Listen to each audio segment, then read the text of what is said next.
네, 프리 윈터 때부터 한 학생들도 있겠지만 그렇지 않은 학생들도 있으니까 고등학교 국어는 도대체 뭔지 간단하게만 이야기를 할게요.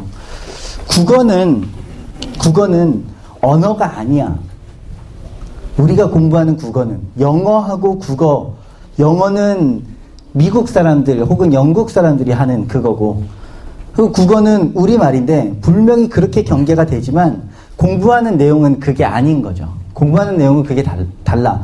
우리가 국어라고 했을 때 언어학적으로 접근해서 국어를 공부하는 게 아니지. 우리는 우리 말을 사용한 어떤 여러 가지 텍스트에 대해서 우리가 그것을 받아들이고 해석할 수 있어야 된다는 거야. 많은 학생들이 도대체 한국말 잘하는데 국어를 왜 하느냐.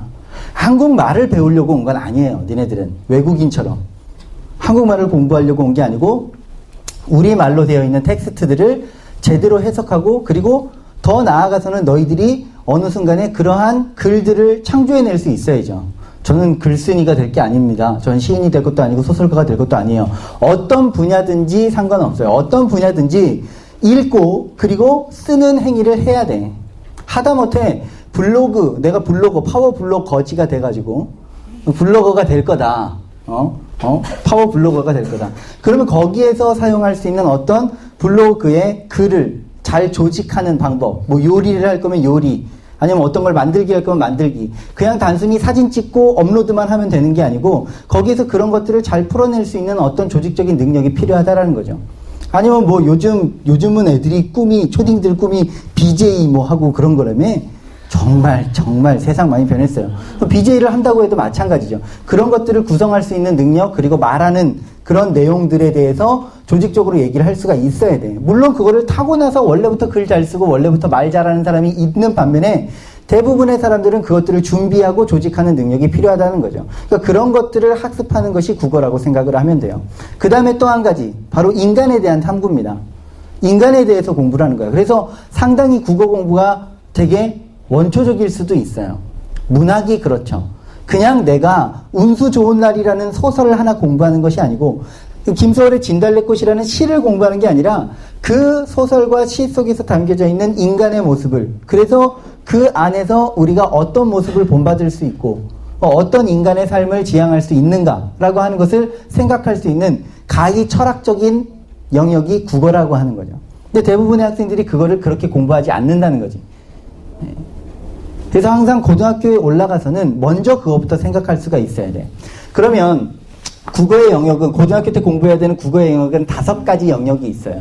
하나는 화법, 그 다음에 작문, 그 다음에 문법, 그리고 독서라고 하는 것이 있고, 그 다음에 문학이 있어. 이렇게 5개의 영역을 너희들이 공부를 해야 된단 말이야. 그래서 1학년 때부터 이것을 체계적으로 공부를 하겠죠. 교과서를 통해서. 근데 일단은 이번 방학 때는 여기에 있는 이 3가지를 중점적으로 할 겁니다. 그래서 문법은 테스트를 중심으로 할 거고요. 이제 이따가 이걸 나눠줄 거죠. 그래서 거기에서 문법 내용들이 나오고 그런 것들을 이제 여러분들이 잘 암기를 해서 시험 봐야 돼. 문법의 시작은 암기야. 일단 암기. 구구단의 시작은 암기죠. 처음에 구구단 이해하면서 외웁니까? 9918? 네, 9982. 그거를 이해하면서 9가 9개가 있고 뭐 이런 것들을 생각하지 않는단 말이죠. 그냥 일단 외워. 7, 8에 네. 그것처럼 문법도 마찬가지. 일단 외워. 일단 암기하고 그것이 어떤 원리에 의해서 그렇게 되는지를 차차차차차차 알아가는 것. 그것이 필요해요. 그래서 일단 문법은 암기하고. 그다음에 이제 독서. 독서라고 하는 거는 우리가 흔히 얘기하는 설명문하고 논설문 같은 그런 글들이야. 과학의 글, 아니면 뭐 역사에 관한 글, 이런 글들입니다. 그런 글들을 어떻게 읽을 것인가. 그래서 그것을 단락별로 중심을 나누고 그 단락 간의 관계를 파악하고, 그래서 중심화제를 찾아서 거기서 다루고 있는 정보들을 적절하게 활용할 수 있는지를 판단하는 거죠. 되게 중요한 거죠. 그 다음에 이제 문학이라고 하는 측면. 국어 하면 제일 먼저 생각나는 측면이잖아요. 문학, 소설하고 시. 그러면 여기 요 2가지를 여기에 있는 국어의 자격이라고 하는 책을 가지고 공부를 할 거야. 자, 그러면 여기에서는 문학이 다시 두 파트로 나뉘어져요. 뭐 시하고 소설로 나뉘어지죠. 그래서 여기 독서 파트는 하진호 선생님께서, 그 다음에 여기에서 이제 시는 설정훈 선생님이, 그리고 저랑 소설을 공부할 거예요. 소설. 정말 재밌잖아, 소설.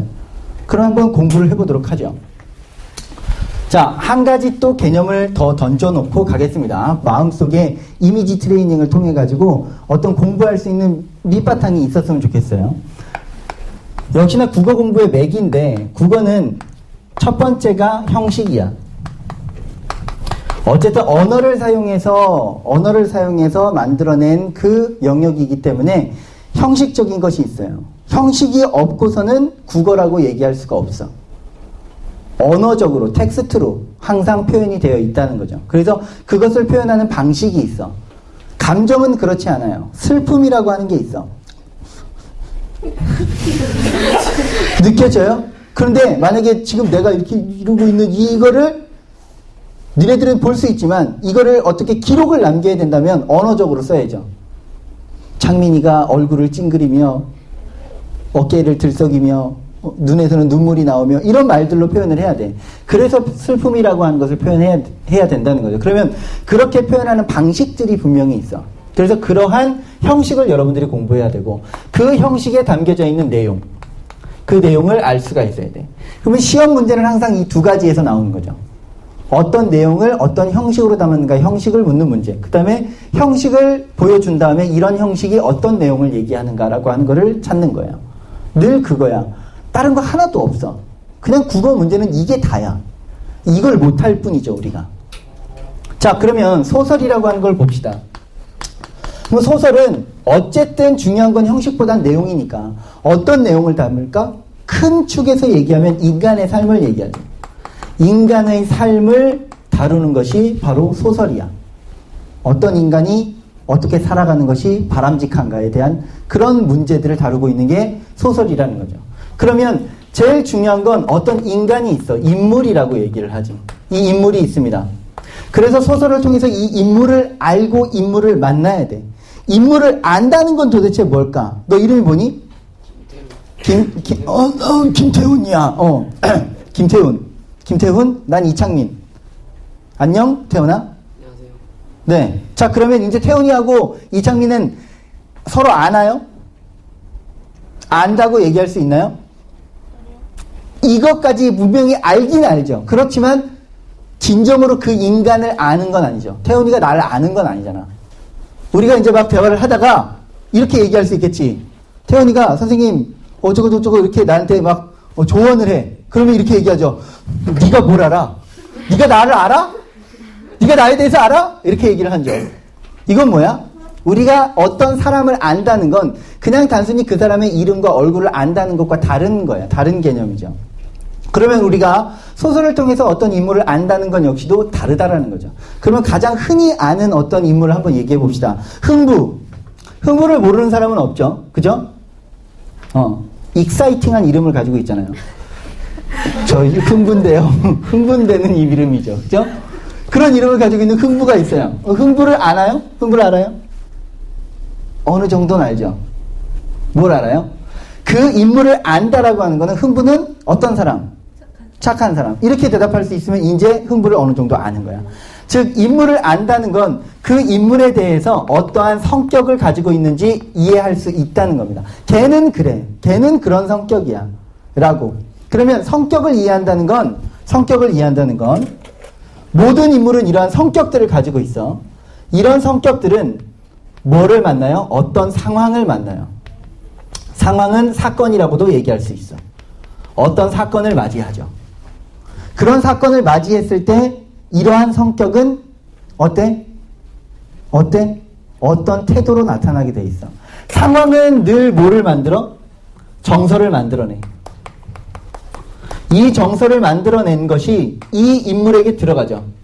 이 정서를 느끼지 못하는 인물들은 어떤 태도를 보여주지 못하죠. 그래서 정서가 느껴지지 않는 상황은 사실상 의미가 없어. 나에게 의미가 없다고.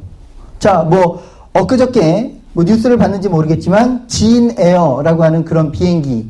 그 비행기에 출입문이 고장이 나서 회항해가지고 뭐 사람들이 뭐 고막이 찢어질 뻔했다. 뭐 이런 기사가 있었어요. 봤는지 모르겠어요. 안 봤죠? 니네들은 관심이 없잖아, 그치? 그냥, 롤에서 어떤 캐릭터가 좋은지 그거에 관심이 있는 거죠. 어쨌든 그런 기사가 있었어. 근데 그건 나한테 별로 어떤 감정도 불러오지 않아. 그러면 그건 나에게 뭐가 안 되는 거야? 사건이 안 되는 거죠. 근데 만약에 내가 그 비행기를 타고 있었다면, 그때는 사건이 되는 거겠죠. 왜? 나에게 그 불쾌함. 도대체 어떻게 이럴 수가 있어요? 뭐, 기내 방송도 안 해주고, 왜 회항하는지도 얘기도 안 해주고, 이게 뭡니까? 환불해줘! 라고 하는 어떤 기분 나쁜 감정을 가지고 올 수 있었다면 그 상황은 나에게 사건이 되는 거죠. 근데 그 똑같은 사건, 그리고 똑같이 어떤 정서, 기분 나쁨을 느꼈어도 어떤 사람은 적극적으로 항의할 수도 있는 거고, 어떤 사람은 뭐 할 수도 있죠? 그냥 참고 넘어갈 수도 있죠. 그럴 수도 있지. 사람이 하는 일이 뭐 완벽할 수 있나. 이렇게 하면서 넘어가는 사람이 있을 수도 있다는 거지. 그것이 바로 뭐야? 그것이 태도라고 하는 측면입니다. 그러면 인물은 어떤 성격이 있고 그러한 상황이 만나게 되면 그 성격은 정서, 어떤 감정은 그대로 느낄지 몰라도 이 성격이 뭐를 결정해줘요? 태도를 결정해주죠. 이것까지 생각할 수 있었을 때 우리는 그 사람을 안다라고 얘기할 수 있어요. 그래야 돼. 자, 그러면 아까 흥부 얘기를 했으니까 흥부를 가지고 다시 해봅시다. 흥부가 있어요. 흥부는 착하다라는 것을 우리는 알고 있지. 그치? 흥부는 착해. 근데 상황이 어떤 상황이 있냐면 놀부, 형이죠. 놀부가 어떤 유산, 재산을 다 빼앗았어요.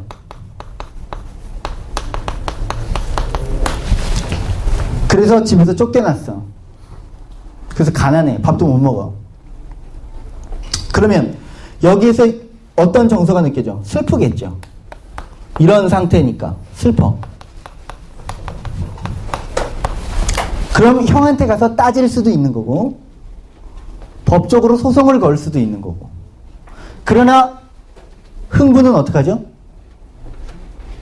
이름은 흥분되지만 별로 흥분하지 않죠. 그지?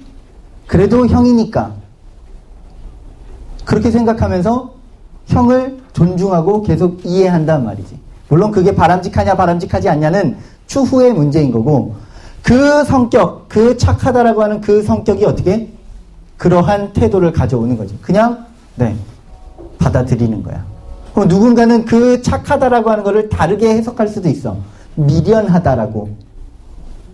더 속된 말로 병 같다라고도 얘기할 수도 있겠죠. 그러면서 그런 태도들을 비난할 수도 있다라는 거죠. 똑같은 거지만 홍길동이라는 학생이 이랬다. 홍길동이라는 사람이 있었어요. 홍길동은 출신이 어떤 출신이지?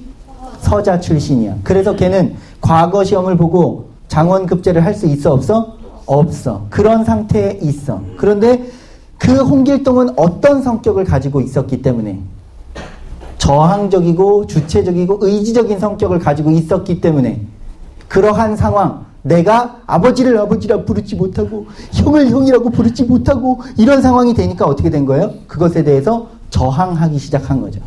그런 거잖아. 만약에 흥부 같은 성격이 서자로 태어났으면 그냥 살았겠죠.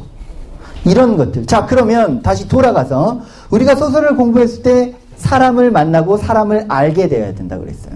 그러면 일단 사람을 봐야 되겠죠.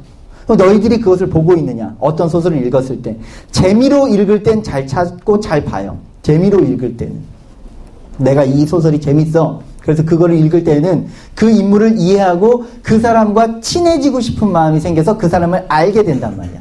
주인공을. 소설 뭐 봤어? 최근에?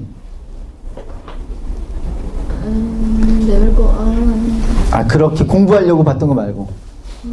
해리포터라고 칩시다. 해리포터 세대 아닙니까, 니네? 어렸을 때 해리포터 신나게 막 읽고 그랬죠? 해리포터랑 결혼할 거야 뭐 이러면서 크지 않았어? 아니, 결혼할 생각은 안 했어? 부자야. 좀 역변했지만 돈 많아. 자, 그렇게 해서 해리포터라고 그런 소설을 읽는다면 그 해리포터하고 친해지고 싶은 마음이 돼. 그러면 초딩적인 생각으로 누군가하고 친해지고 싶다라고 하는 것은 그 사람을 단순히 이해하면서 또 한 가지 뭘 하냐면 그 사람이 겪은 어떤 나쁜 일에 대해서 혹은 좋은 일에 대해서 함께 분노하거나 함께 기뻐하게 된다고. 그러면서 그것을 통해 가지고 뭘 해? 걔랑 친하다라는 것을 드러내려고 해. 쉽게 얘기하면 초딩이면. 그런 감정들이 그대로 있어야 돼요. 소설을 읽을 때. 운수 좋은 날이라고 하는 그 작품을 읽으면서 김첨지의 상황에 같이 슬퍼해야 되고, 홍길동전을 읽으면서 그 홍길동의 처한 상황에 같이 분노할 수 있어야 돼. 그래야지 그 인물을 정확하게 공감하고 있고 만나고 있다라는 거죠. 이거는 되게 원론적인 얘기였습니다. 되게 당연한 거고, 니네들은 지금 이 순간 아니요? 소설은 그렇게 읽으면 안 돼요 라고 얘기할 수 있는 사람은 없어요. 당연한 거니까. 그러나 실제로 공부할 때에는 그게 아닐 수 있죠. 즉 뭐냐면 내가 지금 얘기한 거는 느끼는 거의 차원이었어요. 느낌이라고 하는 것은 객관적으로 바라볼 수 없기 때문에 뭐가 안 돼? 문제가 안 돼. 그거를 문제로 만들어서 테스트를 볼 수가 없어. 그렇기 위해서 그런 것들을 어떻게 객관화시킨단 말이죠. 객관화시켜서 바라볼 수가 있는 그런 하나의 기준을 만들어내. 그러한 기준, 즉 여기에서 이 인물 그리고 성격, 어떤 상황 이런 것들을 볼 수 있는 그 기준은 보편타당함에 관련돼서 있다라는 거죠. 여러분들한테 좀 어려운 얘기일 수도 있어요. 근데 보편타당함이라고 하는 건 무슨 얘기냐면 바로 누구나 그렇게 알 수 있고 인지할 수 있는 것이어야 돼요. 즉 슬퍼. 기뻐. 아니 왜 그래? 슬픈데 왜 기뻐? 보편타당하지 못한 거죠. 슬퍼. 그러면 어떤 행동이 나오지? 울어요. 기뻐요. 웃어요. 되게 단순한 거란 말이지. 근데 그거는 누구나 다 공감할 수 있는 거야. 만약에 슬픈데 웃었다라고 한다면 그 슬픈데 웃었다라고 하는 그 행위가 얘가 본질적으로 그런 행위를 원하지 않는다라는 것을 알아서 그것을 우리는 반어적이다라고도 얘기하고 그렇다라는 거죠.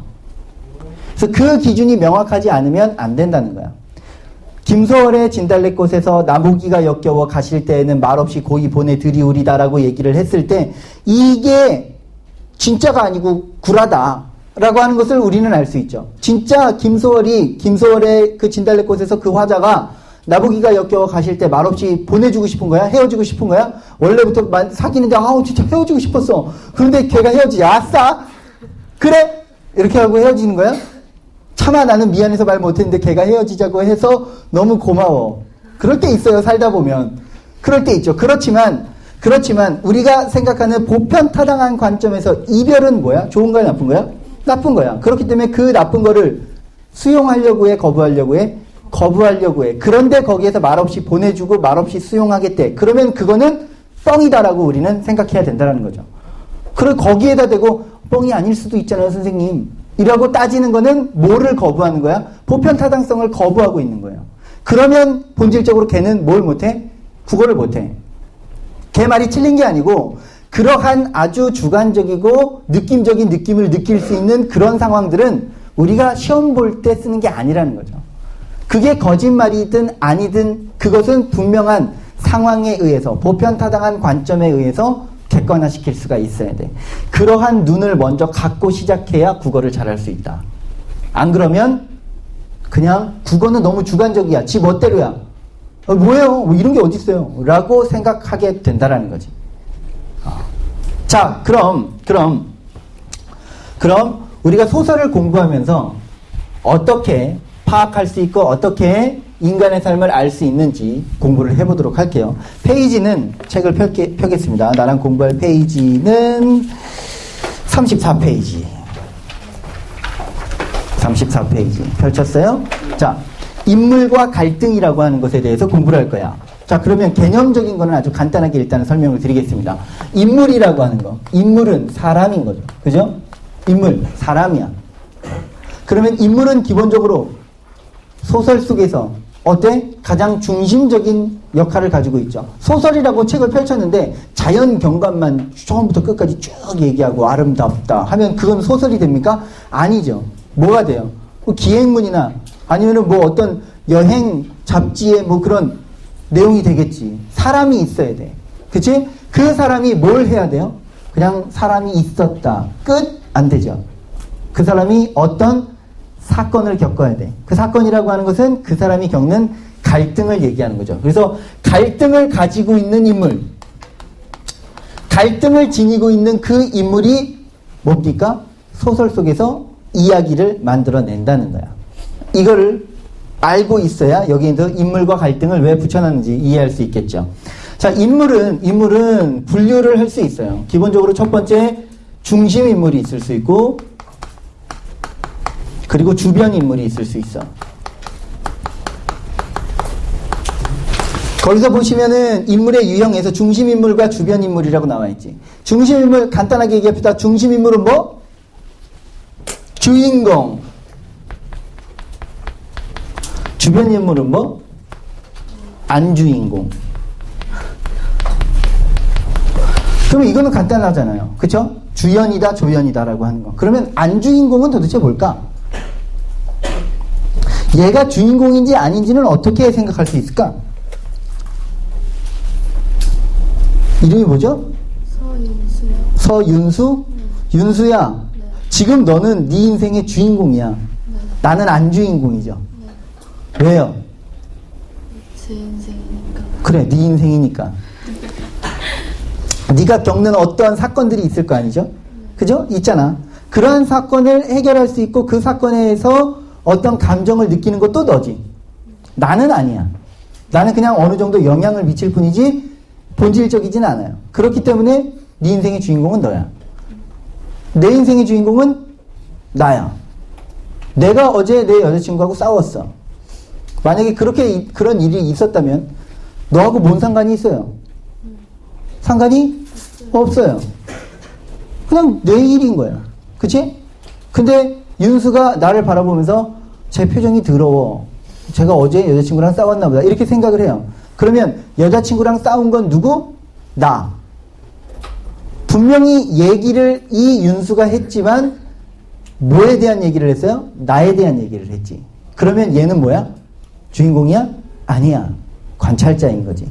이거를 구별할 수 있는 기준이 뭐예요? 사건이야. 어떤 사건이, 어떤 갈등이 누구하고 연결되어 있는가? 여자친구와 싸웠다. 이건 내 갈등이야. 얘 갈등이 아니고.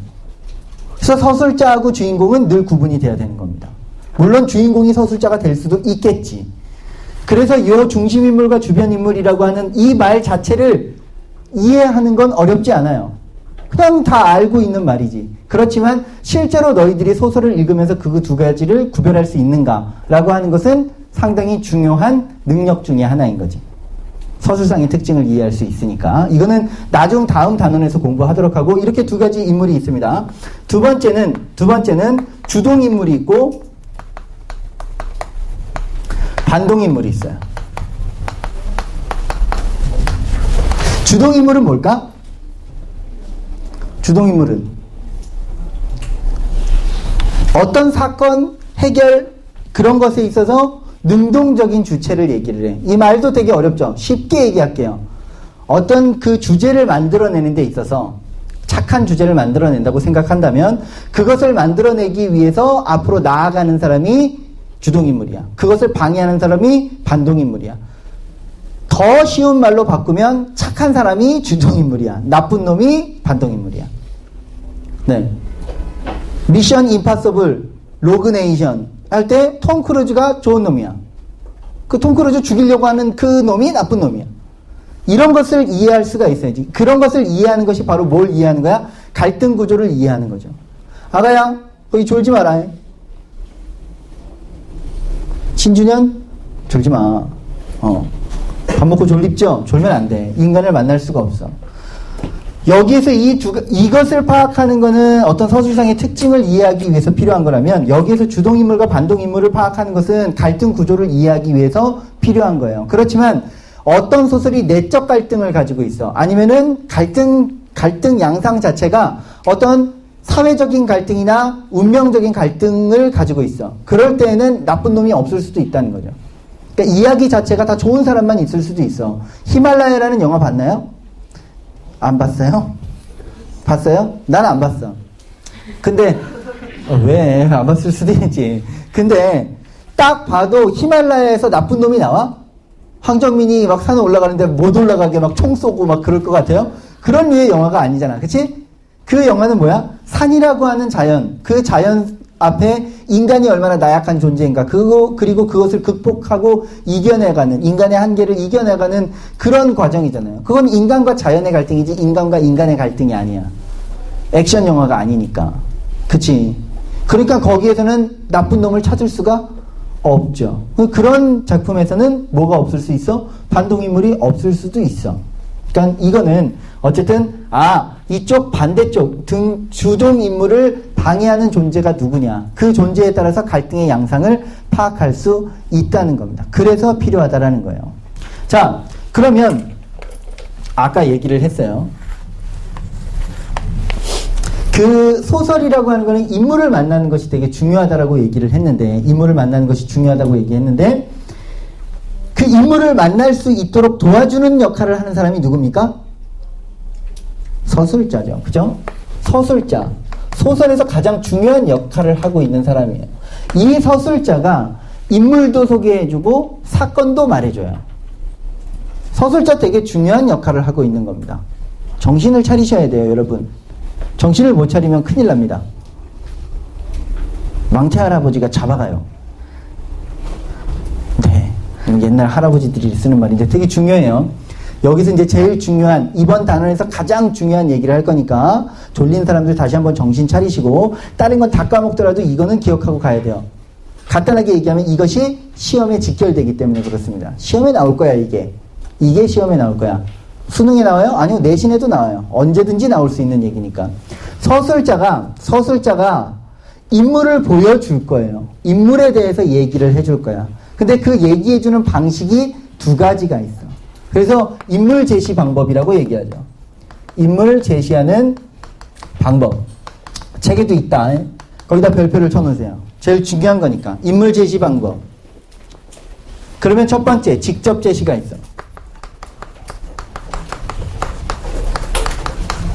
직접적으로 얘기를 해주는 거야. 얘는 착하다. 흥부는 착하다. 놀부는 나쁘다. 이창민은 잘생겼다. 설정우는 못생겼다. 설정우는 곧 올 선생님입니다. 시 가르쳐주러 올 거야. 깜짝 놀랄 거야. 힘들 거야. 괜찮아. 공부하러 왔지 우리가 뭐 선생님 얼굴 보러 온 건 아니니까요. 이렇게 이제 대놓고 얘기하는 거죠. 직접 제시. 이런 것들이. 이거는 되게 간단한 거고 소설의 특징인 거야. 서술자가 미리 그 인물을 만나서 인물에 대해서 다 판단한 다음에 얘기를 해주는 거야. 얘는 착해. 얘는 짜장면을 좋아해. 얘는 짬뽕을 좋아해. 이렇게 얘기하는 거죠. 그게 직접 제시예요. 전혀 어렵지 않아요. 두 번째는 간접 제시. 당연히 이게 어렵겠죠. 왜? 안 보여주니까. 연애할 때 제일 어려운 게 뭡니까? 여자친구가 자기의 마음을 다 직접 제시해주지 않기 때문에. 분명히 화가 난 것 같은데. 화났어? 아니. 무슨 일 있어? 없어. 왜 그래? 내가 뭐? 지금 표정이 안 좋은데? 내가 왜 이러는지 몰라서 물어? 여기까지 시작됐으면 헬게이트가 열린 거예요. 망했다. 찾아야 되죠. 네. 그럼 그런 행동을 왜 했을까? 그런 말을 왜 했을까? 라고 생각을 해야 돼. 왜 저런 표정? 왜 저런 표정은 어떤 감정인 건가? 이것을 잘 읽는 사람이 뭘 잘해요? 연애를 잘하겠지. 그리고 그것을 잘 읽는 사람이 뭘 잘해? 국어를 잘할 겁니다. 소설을 잘할 거예요. 어떤 인물이 어떤 행동을 했을 때 그 행동이 가지고 있는 의미가 무엇인지. 그럼 실질적으로 문제는 여기에서 다 나오는 거죠. 간접 제시. 바로 인물의 말과 행동을 통해서 심리나 성격을 보여주는 거예요. 단순히 여기에서 이 직접 제시하고 간접 제시를 구분 짓는 거, 형식적으로 구분 짓는 거는 내신용이야. 여기서 밑줄 긋고 이건 직접 제시냐 이건 간접 제시냐. 그럼 예를 들어서 그는 부끄러움을 잘 타는 인물이었다. 이러면요. 직접 제시야. 그는 여자 앞에서는 말도 한마디 하지 못했다. 이건 간접이야. 그 행동을 통해서 얘는 여자 앞에서 되게 부끄러움이 많구나 라고 하는 것. 소극적이구나. 이런 것들을 보여주는 거니까. 그죠? 이것을 단순히 구분하는 건 내심용. 그리고 실제로 어떤 말과 행동을 했을 때 거기에서 어떤 심리와 어떤 성격이 작용했는가를 묻는 것. 그것은 바로 뭐예요? 수능용이에요. 훨씬 더 어렵죠. 근데 요즘은 내신 문제들도 상당히 선생님들이 수준이 높으셔서 이런 수능형으로 낸단 말이죠. 그걸 이제 반드시 알 수가 있어야 돼. 그래서 여기에서 얘기한 그 인물 제시 방법, 별표를 쳐놓고 이 2번은 확실하게 여러분들이 알 수가 있어야 됩니다. 세 번째 인물의 심리와 태도, 인물의 심리 그리고 인물의 태도 이런 것들은 아까 이제 말씀을 드렸죠. 심리라고 하는 것은 어떤 생각, 느끼는 감정 이런 것들을 얘기하는 거고 그 감정에서 태도, 어떤 행동을 하는가. 아까 얘기했지 흥부를 예를 들어서 얘기를 했습니다. 흥부가 이제 놀부가 흥부의 모든 재산을 뺏어갔을 때 어떤 슬프다, 괴롭다, 가난하고 배고프니까 힘들다라고 하는 그런 심리는 언제든지 느낄 수 있고 누구나 다 느낄 수 있는 거예요. 그렇지만 거기에서 그래서 형한테 대들 것이냐 아니면 그것을 이해하고 참고 넘어가느냐 라고 하는 것은 태도적인 측면에서 나타난다는 거지. 그래서 그런 태도 유형들도 그 옆에 정리가 되어 있습니다. 그 옆에 오른쪽 날개에 보시면 인물의 심리와 태도 유형이 되어 있지. 거기서 이제 모르는 말들이 있으면 한번 동그라미를 쳐볼게요. 예찬적이 있어요. 예찬적. 뭐지 예찬적? 어떤 대상을 찬양하고 드높인다라는 얘기예요. 그냥 단순히 칭찬이라고 생각하는 것이 간편하죠. 칭찬을 하면 그 좋은 점에 대해서 언급하고 그러면 그때 예찬적이라고 얘기합니다. 긍정적 알 거고 낙천적 알 거고 구도적은 좀 어렵죠. 구도적은 뭘까요? 구도적 자세를 가지고 있다. 어떤 진리를 추구하는 그런 자세. 무엇을 떠올리면 좋을까요? 스님, 도를 닦는 어떤 그런 도사 이런 것들. 그래서 인생의 참된 의미는 무엇일까? 어떻게 사는 것이 좋은 것일까? 진리란 무엇일까? 이런 것들을 탐구하는 그런 행위들.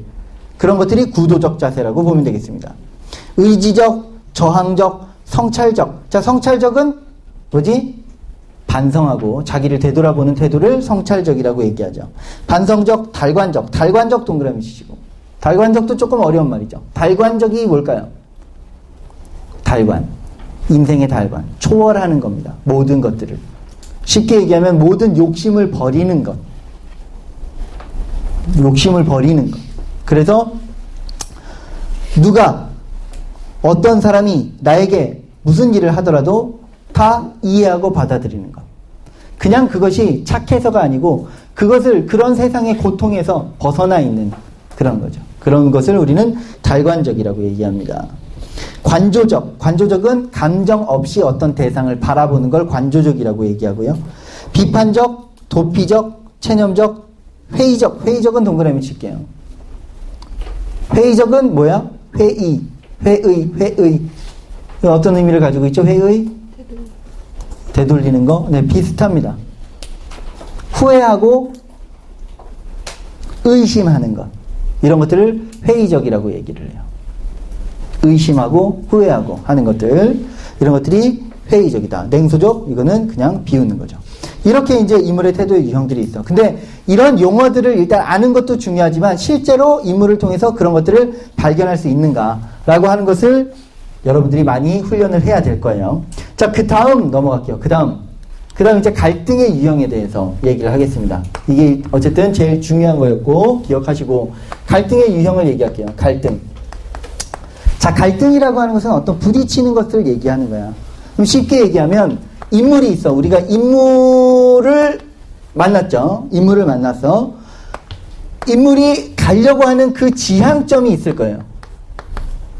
최종적으로 생각하는 뭐 꿈이라고 해도 좋고 이상이라고 해도 좋고 지향점이 있어. 자기가 가고자 하는 것이 있죠. 간단하게 얘기하면 지금 화장실을 가고 싶어. 그럼 내 지향점은 어디야? 화장실이야. 화장실을 가려고 하는 이유는 응아가 마려워. 그래서 가려고 해요. 가려고 하는데 이렇게 막 걸어가서 걷고 있는데 갑자기 윤수가 선생님 질문이 있어요. 뭔데? 1 더하기 1은 뭔가요? 빡! 때리고 싶지요. 이렇게. 그러면 이때는 어떤 갈등이 있는 거야? 윤수가 날 방해한 거야. 반동인물인 거죠. 나쁜 놈이야. 내 입장에선 난 뭐하러 가야 되는데 하러 가야 되는데 그치? 이게 되게 단순한 거예요. 그러면 일단은 찾는 거야. 얘가 원하는 게 뭔지. 그리고 그러면 그 원하는 게 안 되는 이유가 뭔지를 찾는 거죠. 그럼 그 이유가 뭐야? 갈등의 대상이 되는 거지. 홍길동 전 아까 얘기했습니다. 홍길동이 원하는 게 뭐야? 아빠를 아빠라고 부르고 형을 형이라고 부르고 자기가 능력이 뛰어나니까 과거 시험 봐서 네 쉽게 얘기해서 5급 공무원이 되고 싶은 게 꿈 아닙니까? 근데 공무원 시험을 못 보게 해주는 거죠. 그죠? 그거잖아. 그럼 그렇게 만든 이유가 뭐야? 서자는 7급 공무원 시험에 응시할 수 없다라고 하는 그런 법 규정이 그때 당시에는 그 사회적 규정이 있었던 거지. 그렇기 때문에 그건 뭐하고의 갈등이야? 어떤 개인과 사회와의 갈등인 거죠. 이렇게 이제 볼 수 있으면 되는 거지. 자, 그러면 이 인물이 지향하는 그 점, 그 점에 대해서 방해하는 것들이 어떤 존재가 있냐면 인물 자체의 문제가 있을 수도 있어요. 그것은 뭐야? 그 자신의 우유부단함과 내면적인 문제. 그러면 첫 번째 내적 갈등이 있을 수도 있죠. 얘 성격이 원래 우유부단해. 그 결정장애를 가지고 있는 성격이야. 근데 이제 선생님이 야 우리 배고프니까 중국 요리 시켜 먹자. 짜장면 먹을래? 짬뽕 먹을래? 짬짜면은 비싸니까 안 돼. 라고 얘기했어. 그때부터 이제 갈등이 시작되는 거죠. 짜장면을 먹지, 짜장면, 짬뽕에 그 아주 알싸하고 그 매콤한 그것이 국물이 또 먹고 싶고, 근데 또 매운 것만 먹으면 속 쓰릴 것 같아서 그 짜장면에 그 아주 느끼하면서도 그 시커먼 그게 있잖아. 그지? 이런 것들이 내적 갈등이죠. 근데 단순히 어떤 외부적 존재에 의하지 않고 스스로 해결하지 못하는 그 모든 것들을 내적 갈등이라고 봅니다. 만약에 중간에 누군가 질문하지 않은 상태에서 화장실까지 걸어가야 하는 이창민 역시도 내적 갈등을 가지고 있는 거예요. 내 있잖아요. 그 갈등의 요소가 그 내적 갈등이야. 두 번째, 외적 갈등이 있어요. 외적 갈등은 대상에 따라서 여러 가지로 나뉘어지죠. 아까 이제 가장 단순한 것이 누구예요? 반동인물이 존재하는 것. 그래서 인물과 인물의 갈등. 그래서 인물끼리 서로 갈등하는 거예요. 서로 싸우는 거죠. 그러면 인물과 사회, 제도의 갈등, 사회. 아까 홍길동전 예를 들었었죠. 인물과 운명의 갈등일 수도 있어요. 어떤 영마라고 하는 소설에서 나타나는 그런 것들도 있고. 그래서 어떤 운명에 처해졌어. 그런 운명을 받아들이느냐 아니면 그 운명을 거부하느냐. 이런 차원에서 나올 수 있고, 마지막 인물과 자연. 아까 히말라야 예를 들었죠. 이런 갈등의 요소들이 있다라는 거예요. 자, 원래는 한 시간에 한 챕터를 끝내야 돼요. 근데 이제 어쨌든 오늘 첫 시간에 책도 나눠주고 이것저것 하느라고 약간 시간이 모자랐는데 일단 여기까지 하고 나머지 35페이지, 36, 37페이지는 일단 과제로 내줄게요. 근데 그냥 너희들은 단순히 문제를 풀겠지만 더 중요한 건 문제를 푸는 것보다 오늘 내가 이야기해 줬던 것처럼 사람을 만날 수 있는가. 거기에서 어떤 사람의 성격, 그리고 거기에서 어떤 갈등의 유형을 가지고 있는가. 일단은 다른 것보다는 사람하고 갈등, 인물과 갈등이라는 그 두 가지 측면에서 집중해서 내가 다음 시간에 간단하게 질문할 때 잘 대답할 수 있도록 하시면 좋을 것 같습니다. 일단 여기까지 할게요.